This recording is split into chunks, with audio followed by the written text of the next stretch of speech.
lokomotif. Perkembangannya lokomotif begini. Oh, mana lagi ya, gambar lagi ya. Ini kok nggak bisa jalan. Ya nanti lokomotif saya tunjukkan beberapa gambar. Lokomotif itu adalah rolling stock sebagai sumber tenaga, sebagai tenaga tarik dan sebagainya. Kemudian tahun 1925-an lahir lokomotif diesel listrik. Artinya bahwa dia menggunakan mesin diesel, menggunakan solar, tapi menghasilkan listrik. Listrik menggerakkan roda. Kemudian kereta diesel listrik yang streamline, artinya bahwa rolling stock-nya itu sudah memikirkan adanya hambatan angin, hambatan udara agar supaya menghemat bahan bakar. Streamline. Seperti mobil balap gitu ya. Streamline. Kira-kira gitu. Itu mulai digunakan di Amerika tahun 1934. Perkembangan sampai saat ini kita bisa melihat bahwa perkembangan tentang kereta api yang sekarang di beberapa rolling stock sudah tidak ada apinya. Karena sudah menggunakan tenaga listrik dan sebagainya.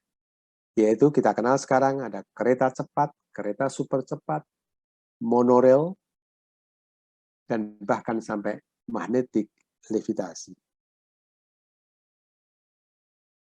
Kereta cepat, super cepat, kecenderungannya adalah menggunakan listrik. Ya, kita kenal ada kereta, misalnya di Eropa ada TGV Prancis, kemudian ada di Jepang ada Shinkansen yang dikenal dengan bullet train, kereta peluru karena cepat sekali, super cepat. Kemudian juga ada yang lain dari Paris sampai ke Amsterdam misalnya, ada Thalys. Ya, itu sekarang berkembang seperti itu. Saya akan tunjukkan beberapa gambar nanti. Kemudian ada monorail. Sudah tidak lagi menggunakan dua rel sejajar. Ada lagi magnetic levitasi. Yang itu menggunakan dorongan magnet. Nah, di dalam kuliah ini adalah karena mata kuliahnya memberikan dasar-dasar tentang teknik jalan rel, maka kita tidak membahas jauh tentang monorail. Kita tidak membahas jauh tentang magnetic levitasi. Kereta cepat, super cepat, yes, sepanjang menggunakan dua rel sejajar. Kita insya Allah segera punya kereta cepat Jakarta-Bandung. Ya, itu perkembangan-perkembangan terakhir. Tapi semua itu berangkat dari yang awal tadi. Dengan pengembangan tadi, kalau kita kembali kepada tadi, sejak dari kereta kuda, kemudian dengan batang besi dan seterusnya. Kalau kita lihat, kita sarikan, kita simpulkan bahwa sebenarnya jalan rel ini tidak ditemukan, tetapi pengembangan dari yang seperti apa menjadi apa, menjadi apa, menjadi apa, kira-kira begitu. Ya, jadi perkembangan yang sedemikian menjadikan jalan rel kita, teknik jalan rel kita seperti ini. Ya, tidak invention, tidak ditemukan, tetapi merupakan perjalanan panjang. Mengenai teknologi penggerak atau di lokomotifnya, sejak dari lokomotif uap, yaitu memanaskan air menggunakan batu bara, menggunakan kayu, airnya menghasilkan uap, uapnya menggerakkan turbin, kemudian menggerakkan roda. Atau kemudian yang lokomotif diesel sudah menggunakan mesin. Ada yang diesel listrik, ada yang sekarang lebih banyak adalah penggerak listrik. Kita tidak akan membahas tentang sarana lebih jauh, karena itu ada porsinya di teman-teman disiplin yang lain. Tapi kita akan membawa bagaimana sarana itu kita fasilitasi dengan prasarana kita, jalan rel. Kemudian perkembangan sinyal sejak dari signal mekanis menjadi signal elektris. Supaya lebih mudah, lebih ringan, dan sebagainya. Ya, kita akan sampai nanti. Oke, sekarang kalau sejarah kereta api di Indonesia. Nah, ini. awal kita punya jalan rel di Indonesia itu adalah pada tahun 1864. Dibangun dengan jarak yang pendek, yaitu dari Kemijen ke Tanggung, daerah Tanggung di Semarang ke barat. Ya. Itu dibuka tanggal 10 Agustus tahun 1867. Tapi dimulainya tahun berapa? 1864. Jadi secara de facto dibangun, Indonesia mulai punya zaman penjajahan Belanda tahun 1864. Tapi pada waktu itu dibangun belum diatur dengan peraturan perundangan. Meskipun peraturan perundangan Hindia Belanda. Kemudian baru undang-undang itu disahkan pada tanggal 6 April 1875. Jadi secara de jure, secara formal, secara legal itu baru punya tanggal 6 April 1875. Tapi sudah punya sebelumnya secara de facto. Nah, di masa pendudukan Jepang, beberapa ruas dari jalan rel kita dibongkar dan dibawa ke Myanmar. Bukan hanya prasarananya, seorangnya dibawa ke sana. Untuk membangun fasilitas untuk keperluan perang dari Jepang. Ya. Nah, inilah pada saat membangun jalan rel dari Kemijen ke Tanggung, ke daerah Tanggung, ya. Bangun pada waktu itu. Perkembangan perimbangan, kemudian di lintas selatan mulai dibangun. Ini stasiun Kroya pada waktu itu, menggunakan kereta lokomotif uap. Ya, ini stasiun Kroya. Kemudian ini adalah stasiun Kemijen dulu. Ya, ini stasiun Semarang, ini stasiun Tanggung. Dulu namanya halte Tanggung. Stasiun Tanggung yang sekarang masih ada stasiun Tanggung sebagai heritage.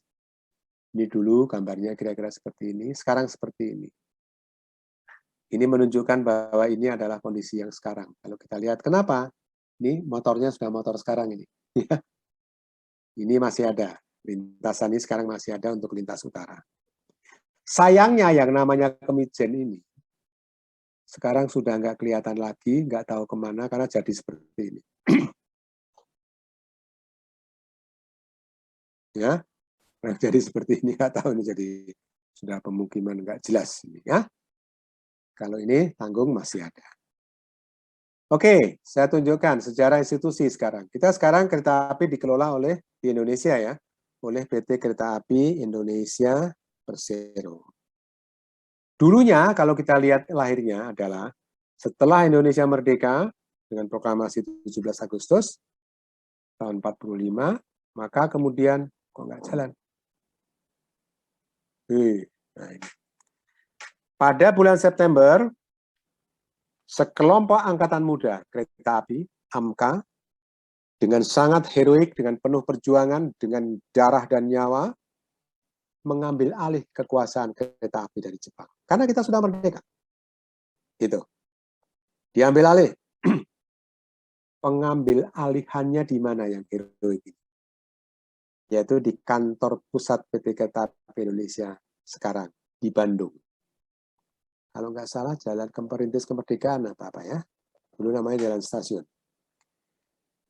Diambil alih. Kemudian diserahkan kepada pemerintah Indonesia menjadi Jawatan Kereta Api Republik Indonesia. Pakai ejaan lama. Jawatan Kereta Api Republik Indonesia yang banyak disingkat dengan DKA, Jawatan Kereta Api. Perkembangan berubah menjadi perusahaan negara kereta api, berubah menjadi perusahaan jawatan karena memberikan keleluasaan yang lebih sebagai perusahaan yang memberikan fasilitas pada umum, diperkuat dengan posisinya berubah menjadi perusahaan umum atau perum kereta api. Setelah itu menjadi badan usaha milik negara, state-owned enterprise, menjadi PT Kereta Api Indonesia Persero. Jadi kata Persero adalah saham yang dimiliki oleh negara. Jadi sekarang menjadi PT, sudah menjadi badan usaha. Ya, sejarahnya seperti itu. Ya, mari kita lihat, ini kok ada gangguan. Nah, ini dulu DKA, logonya seperti ini. BCKA, logonya seperti ini.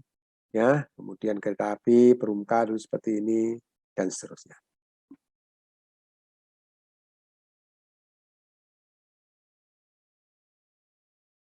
Ini kok jadi saya ada gangguan di mana ini?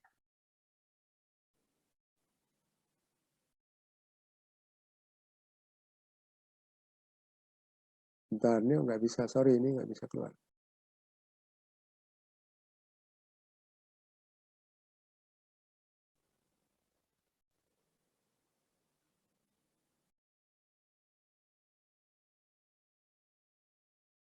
Ya, mari kita lihat keunggulan transportasi kereta api.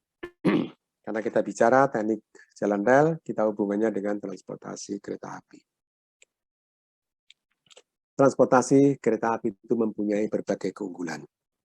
Di antaranya adalah jangkauan pelayanan untuk kereta api ini, mau pendek bisa, mau jarak sedang bisa, mau jarak yang jauh nggak masalah.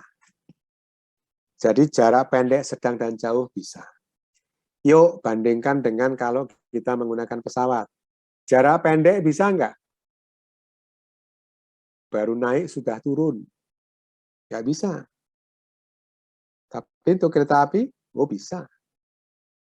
Kapasitas pelayanan besar. Sekali tarik, sekali angkut dengan katakan 8, 10, 12 kereta, satu kereta itu diisi berapa penumpang, maka pelayanannya besar. Untuk logistik misalnya, mengangkut barang. Sekali tarik itu mengangkut berapa gerbong. Kapasitasnya besar. Penggunaan energi adalah sangat kecil. Kalau kita lihat, untuk menggerakkan 1 ton barang, maka ini penggunaan energi di kereta api adalah nomor 2 terkecil setelah kapal laut. Ya, keselamatan perjalanan baik karena apa? Punya jalan sendiri, diatur sendiri, tidak mix, tidak tercampur. Ketepatan waktu karena jalannya sendiri, punya jalan sendiri, tidak diganggu oleh kendaraan lain. Ketepatannya lebih baik. Penggunaan ruang ekonomis, ruang yang digunakan tidak lebar, tidak luas. Ya, tetapi sekali tarik kapasitasnya besar. Jadi ekonomis. Dengan penggunaan energi yang kecil, maka dia lebih ramah terhadap lingkungan. Itulah keunggulan. Tetapi punya kelemahan. Apa? Fasilitasnya khusus. Nggak bisa kemudian menggunakan kereta, ya ditarik, berhenti, belok kemana semaunya. Nggak bisa.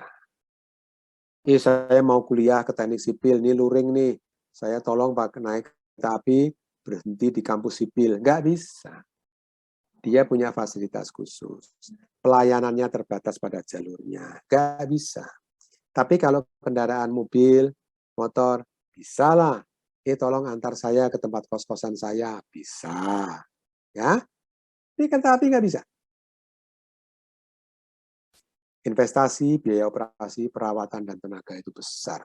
Besar.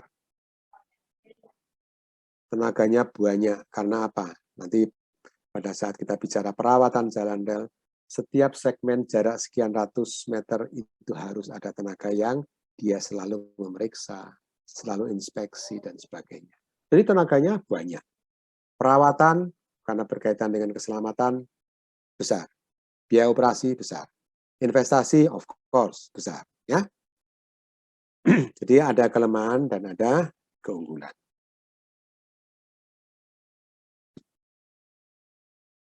Oke, tentang perbandingan antara jalan raya dan jalan rel, kalau kita lihat, berkaitan dengan bahan, lajur, bahan jalannya, traffic, dan tegangan, bisa kita lihat di sini. Jalan raya dengan flexible pavement, rigid pavement, atau composite pavement. Lalu lintas, jalan raya, mix, traffic tercampur. Tegangan diteruskan pada formasi pavement. Jalan rel merupakan batang di atas fondasi elastis. Loh, kok fondasi elastis? Nanti saat kita bicara mengenai rel dan mengenai bantalan, nanti kita akan tahu, oh iya ya, ternyata ditopang oleh fondasi elastis. Kemudian traffic, kereta apinya, keretanya itu terjadwal. Oke, kemudian tegangan diterima oleh trek. Kalau ini diterima oleh pavement, di sini diterima oleh trek. Trek itu lajurnya ya. Kemudian kecepatan. Kalau kita bandingkan gesekan yang jalan raya antara roda karet dengan jalan, gesekannya tinggi. Jalan rel, baja dengan baja, gesekannya rendah. Nah, ini yang merupakan nanti hal-hal yang perlu difasilitasi di dalam prasarana. Perpindahan jalur, kalau jalan raya, melalui persilangan, melalui perempatan, pertigaan, dan sebagainya. Kalau jalan rel nggak bisa seperti itu. Harus diatur dengan fasilitas khusus, yaitu namanya wesel. Seperti apa wesel? Nanti ada kuliah tentang wesel. Dimensi gerakan, jalan rel itu satu arah saja, satu sumbu, ke depan dan ke belakang tentu. Kalau jalan raya itu ada dua. Loh kok dua? Pada saat dia jalan, kita mau menyiap, mau mendahului kendaraan lain, maka dia berbelok pada dimensi yang ke kanan dan ke kiri. Jadi ada dua dimensi. Kalau udara, maju, naik, turun, dan juga belok kanan dan ke kiri. Ya, dan seterusnya. Ini nanti saya akan tunjukkan, Anda bisa baca ini di mana. Nanti saya sampaikan di akhir kuliah. Akses dan sebagainya nanti ada di akhir kuliah, saya akan sampaikan di mana Anda dapat mendapatkan informasi lebih jauh mengenai ini. Ini adalah contoh-contoh, saudara sekalian, berkaitan dengan kereta api rolling stock. Dulu betul-betul ada apinya. Ini lokomotif. Ini menggunakan bahan bakarnya kayu lah, batu bara lah, memanasi air, air memanasi. Ini isinya, ini adalah untuk uap ini. Menekan di sini, kemudian menggerakkan roda. Ya, lihat ini. Semuanya dengan ini di negara asing, ini di Inggris ini, ya. Kalau ini di Pangandaran, antara Kroya Pangandaran dulu punya kereta seperti ini, ya. Nih, awal dari percabangan dari Kroya ke Pangandaran. Ini saya dengar akan dihidupkan kembali, lintas ini dari Kroya ke Pangandaran. Ini kereta api kita sekarang, ya, dengan lokomotif diesel.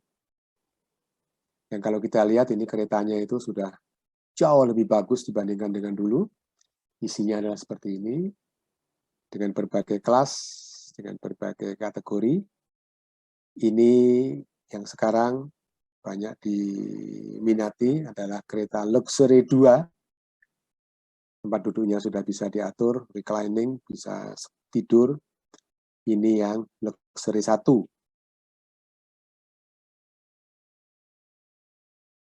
Ini kereta bandara.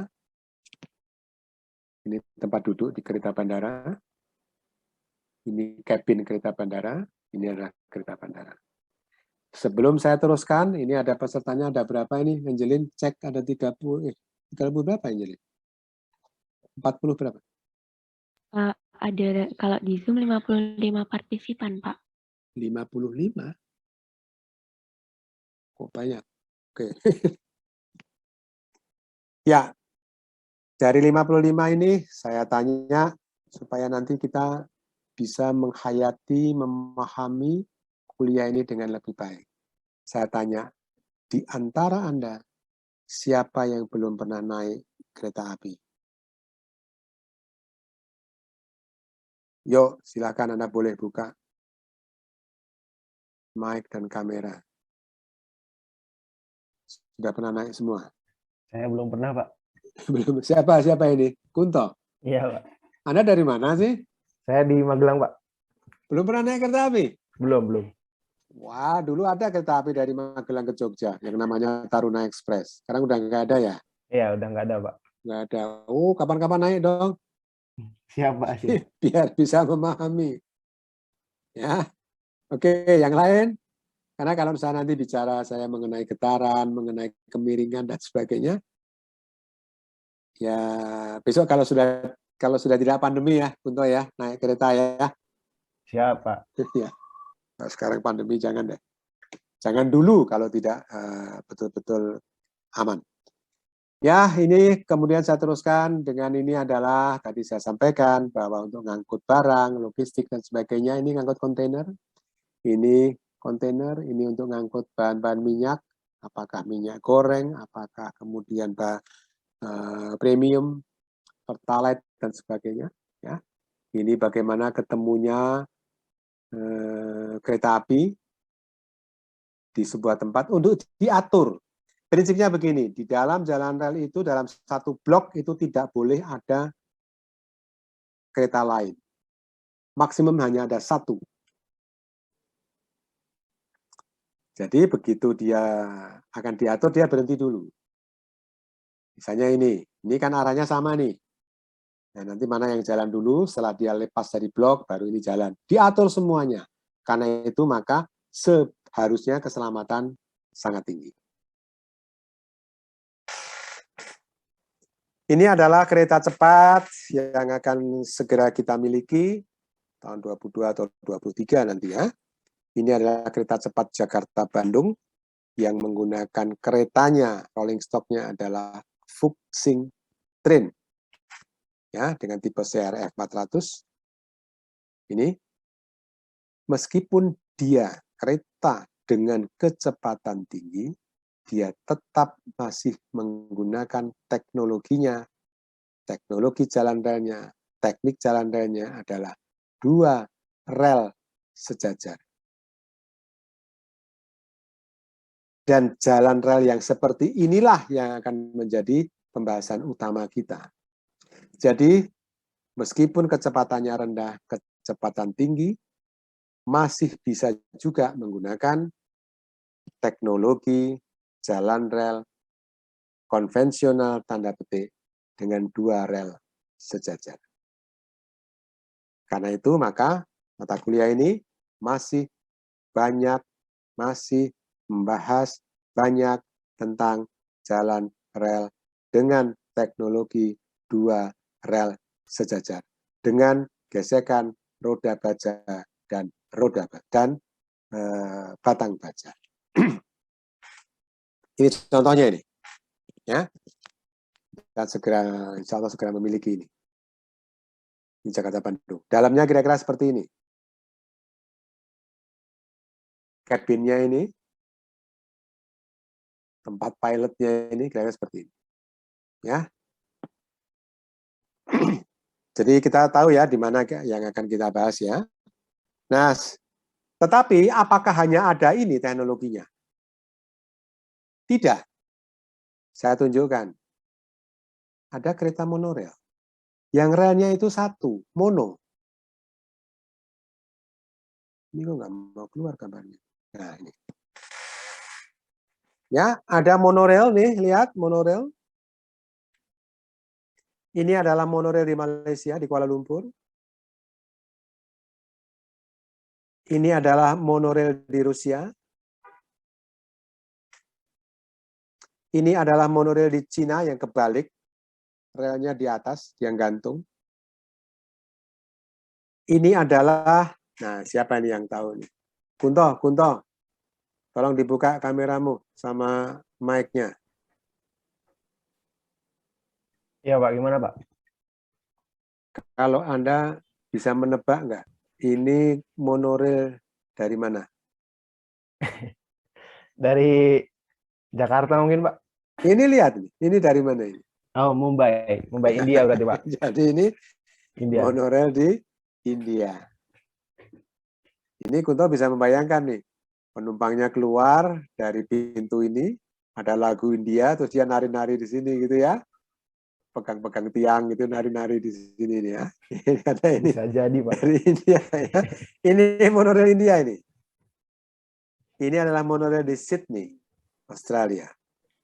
Di bawah ini gedung ini adalah seperti sekarang di Jogja adalah teras Malioboro untuk UMKM nih. Ya, ini lewat di atasnya ini.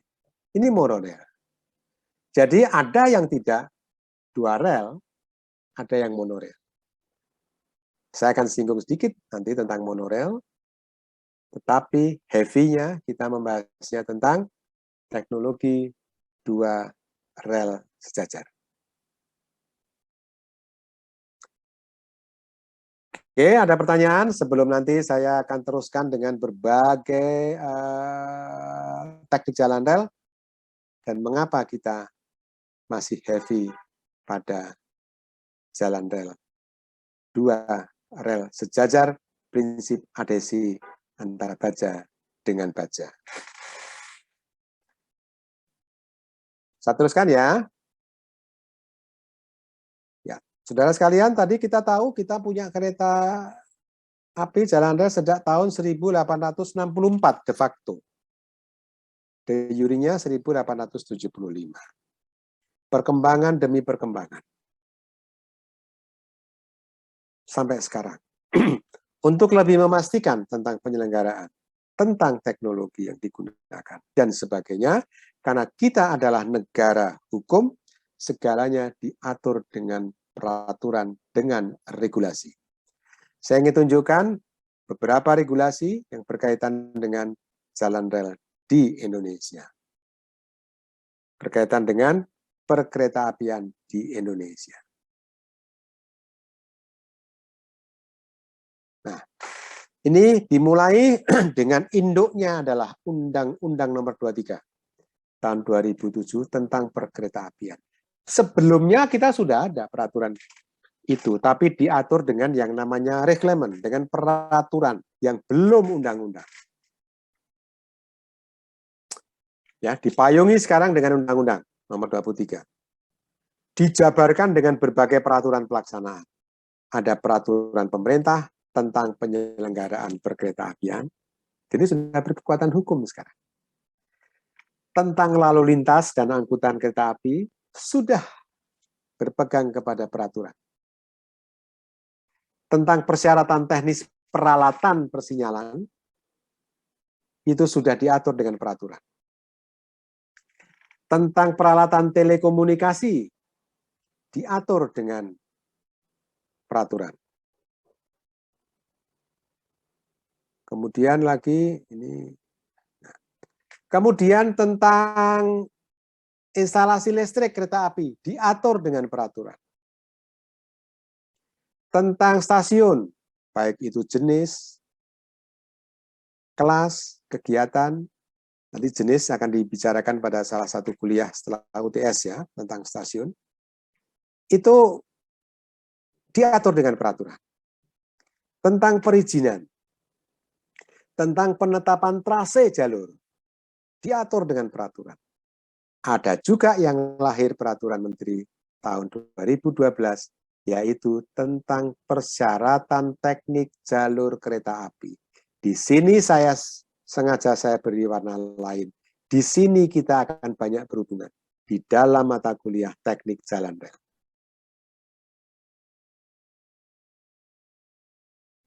Ya, jadi nanti dasar-dasar tekniknya dan sebagainya saya akan sampaikan. Kemudian ini ada yang sudah terfasilitasi, dipayungi dengan peraturan Menteri. Itu nomor 60 tahun 2012. Jadi tahu ya kedudukan tadi, kalau kedudukan teknik jalan rel terhadap prasarana, terhadap sarana, terhadap transportasi kereta api, terhadap moda transportasi, dan seterusnya. Sekarang kita tahu bagaimana letak kedudukan teknik jalan rel yang itu sudah diatur dengan peraturan.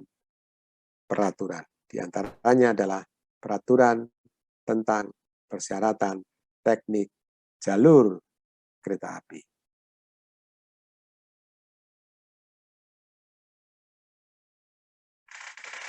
Nah, Telah dipayunginya peraturan-peraturan, dengan peraturan-peraturan, bahkan sampai pada undang-undang, maka pengembangan transportasi kereta api di Indonesia bisa dapat semakin mantap dan berpegang berakar dengan kuat. Kita lihat perkembangan bagaimana rencana pengembangan transportasi perkeretaapian di Indonesia sampai tahun 2030. Kebutuhan jaringan kita itu sedemikian besar. Jawa, Madura, Bali, Sumatera termasuk Batam, Kalimantan, Sulawesi, Papua, total nasional kita masih memerlukan berapa, kebutuhannya berapa. Di mana saja, saya akan tunjukkan. Ini nggak mau keluar gambar. Di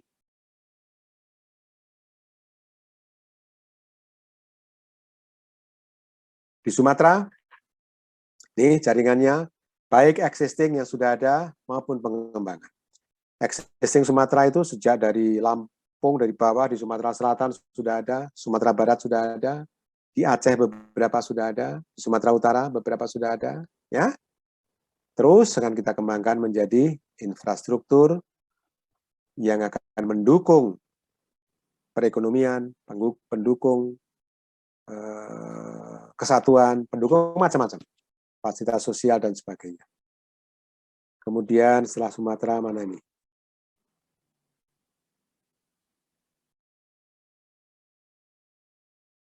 Sulawesi, sekarang sudah kita miliki dari Makassar ke Parepare di bawah ini, ya sudah berapa? Sudah kita bangun. Kemudian ini Papua, ya sini. Kemudian di Bali, sejak dari Gilimanuk sampai ke Denpasar. Batam akan kita kembangkan daerah ini karena berhadapan dengan negara lain. Fasilitas kereta api, infrastruktur kita akan bangun. Ya. Untuk apa saya sampaikan ini? Menggambarkan kepada kita, kepada saudara-saudara sekalian, bahwa kebutuhan engineer berkaitan dengan perkeretaapian masih terbuka, masih dibutuhkan banyak. Belum lagi nanti perawatannya. Ini pembangunannya masih butuh, belum maintenance, perawatan, dan sebagainya. Ya, karena itu maka perlu saya sampaikan di dalam materi pendahuluan. Saudara sekalian, saya ingin sampaikan bahwa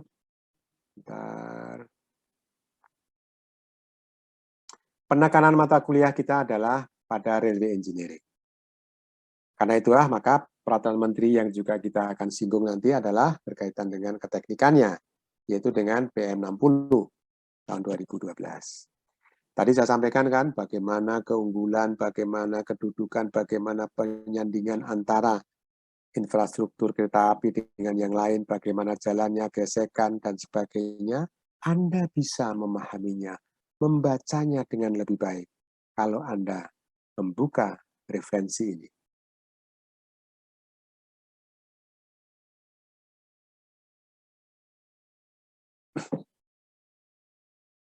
Yang pertama adalah, tujuan utama saya adalah buku yang saya tulis sendiri, yaitu Jalan Rel, dengan ISBN sekian. Untuk buku ini, saya sarankan, saya rekomendasikan Anda untuk membaca. Bukan saya rekomendasikan untuk membeli. Urusannya beda kalau membeli. Enggak. Yang penting Anda membaca. Bisa dari library, dari perpustakaan, dari buku temannya, dari buku kakak kelas, dari yang lainnya monggo silakan. Saya tidak meminta Anda untuk membeli, tetapi untuk membaca. Ya, kursor saya bisa dilihat, Angelin? Bisa dilihat, Pak. Ya. Kemudian buku berikutnya adalah judulnya sama, yang diterbitkan oleh Forum Studi Transportasi Antar Perguruan Tinggi Indonesia, yang saya adalah salah satu penulisnya di buku ini. Jadi selain saya menulis sendiri, bersama-sama menulis untuk buku ini. Jadi silahkan Anda membaca buku ini. Yang jelas, saudara sekalian, buku ini akan dapat lebih setia menemani Anda dibandingkan saya. Karena di setiap saat Anda bisa membuka sambil minum teh, minum kopi, minum bandrek, minum sekoteng, minum ronde, makan mie ayam, sambil baca ini bisa. Jauh lebih setia dari saya untuk menemani Anda. Ya, akan sangat lebih bagus, akan lebih elok kalau memperkuat dengan buku-buku yang lain yang saya atsu, Railway Track Engineering maupun Modern Railway Track. Ya, ini yang kira-kira dapat saya sampaikan. Jadi penekanannya adalah di Railway Engineering, bukan pada pengoperasian, apalagi pada investasi misalnya. Tidak, mata kuliah ini penekanannya pada Railway Engineering. Silahkan Anda buka, pahami buku ini, buku-buku ini setidaknya, ini referensi yang saya gunakan untuk memperkaya, memperkuat pemahaman materi yang dapat Anda kuasai. Ada pertanyaan? Ada hal yang penting yang perlu saya sampaikan pada Anda. Sampai jumpa pada kuliah berikutnya. Oke, saya akan stop share. Silahkan. Anda ada yang mau ditanyakan? Silahkan. Yuk, Nuri, mau tanya? Radhika Gandhi, mau tanya? Arah? Ada, Pak. Rama Mahesa, Tosan Haji, Tovan Haji. Tovan mana Tovan? Iya, Pak. Hadir, Pak. Hadir. Tovan Haji Suryo siapa? Surya Permana. Permana. Oke, Damar Priyo. Ada pertanyaan? Andini Fatih? Boleh loh tanya. Ya? Belum ada. Belum ada. Jelas ya? Jadi saudara sekalian, pada hari ini tadi saya sampaikan tentang bagaimana di mana letak teknik jalan rel dalam konteks besar transportasi, agar kita tahu kita ada di mana. Ya. Kemudian perkembangan sejarah, baik sejarah kereta api di dunia maupun di Indonesia, untuk kita menjadi semakin paham, oh iya ya, dulu lahirnya sampai perjuangannya bisa seperti sekarang ini adalah seperti apa. Kemudian juga berikutnya saya sampaikan, karena kita heavy-nya pada teknik jalan rel, maka acuan-acuan kita akan ada di mana, apa saja yang akan kita bahas, untuk kemudian nanti pada kuliah kedua, dan seterusnya, kita sudah mulai membahas satu persatu dari komponen, dari bab, dari hal-hal, elemen, dan sebagainya, berkaitan dengan teknik jalan rel. Dari atas, dari rel diletakkan di bantalan, kita akan bahas bantalan. Rel dan bantalan diikat dengan penambat rel, kita akan bahas tentang penambat rel. Kemudian rel, bantalan, dan penambat tadi diletakkan di atas balas, namanya. Kita akan bahas, ada yang dengan balas, ada yang balasles atau tanpa balas. Kita akan bahas. Kemudian ditopang oleh, kalau yang di add grade, ditopang oleh tanah dasar, kita akan bicarakan tanah dasar. Tanah dasar ditopang oleh badan jalan, kita akan bicarakan badan jalan. Semuanya itu difasilitasi agar supaya jalan rel dapat dilewati, ada drainasi. Kita akan bahas tentang drainasi. Bahwa seperti jalan raya, kita lewat dengan lancar pada saat di tikungan seperti apa, ada super elevasi, belok ada tikungan, bagaimana jari-jari, kita akan bahas. Ingat, dalam konteks teknik jalan rel. Emplasemen stasiun untuk sebagai fasilitas keteknikan untuk melayani jalan rel. Kita akan bahas bagaimana persilangan dari jalan rel agar supaya jalan rel bisa lewat dengan aman dan nyaman. bagaimana itu. Kira-kira materinya adalah seperti itu. Dalam konteks besarnya adalah teknik jalan rel. Oke, ada pertanyaan? Kalau tidak, saya akan akhiri, saudara sekalian. Ya, kuliah hari ini, kuliah daring memang agak sedikit tidak mengenakan, karena tingkat pemahaman dengan daring akan sedikit, menurut saya, akan sedikit di bawah dibandingkan dengan luring. Tapi kondisi masih seperti ini, kita harus terima, kita harus menggunakan semaksimal mungkin. Oke? Ada pertanyaan sekali lagi? Saya buka, saya hitung 3, 2, 1. Go, nggak ada. Baik, saudara sekalian, terima kasih. Saya akan akhiri. Ingat, ingat, ingat. Pandemi belum berakhir. Pandemi COVID-19 belum sirna.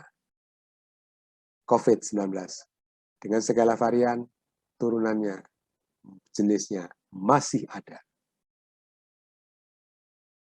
Mari bersama-sama kita taati prokes. Gunakan masker, cuci tangan yang rajin dengan sabun, atau dengan sanitizer yang lain. Jaga jarak, hindari kerumunan, batasi mobilitas. Jaga diri, jaga kesehatan, jaga keluarga, jaga lingkungan, jaga bangsa. Sampai ketemu. Assalamualaikum warahmatullahi wabarakatuh. Sampai jumpa lagi. Waalaikumsalam. Terima kasih Pak. Sehat selalu. Pak. Terima kasih, Pak.